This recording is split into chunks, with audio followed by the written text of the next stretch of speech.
आज आली होती चॉकलेट ट्रफल केकची ऑर्डर। हा केक हाफ के जीमध्ये बनवायचा होता। त्यासाठी 2 लेअर कट करून घेतल्या आणि आतमध्ये चॉकलेट गनाचा वापर केला आहे। त्यांना डार्क चॉकलेट केक हवा होता। त्यांनी मला या केकची डिझाईन सजेस्ट केलेली। त्यांच्या मुलाला डॉमेन सेलरचा टॉय हवे होते या केकवर लावून। मी बऱ्याच ठिकाणी शोधले पण ते मला कुठेही मिळाले नाही।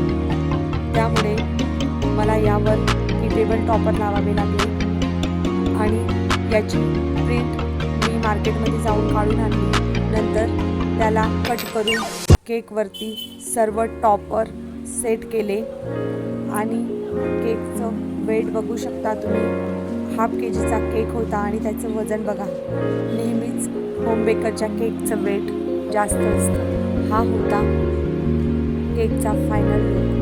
डिझाईन आवडली असेल तर लाईक करा। बाय।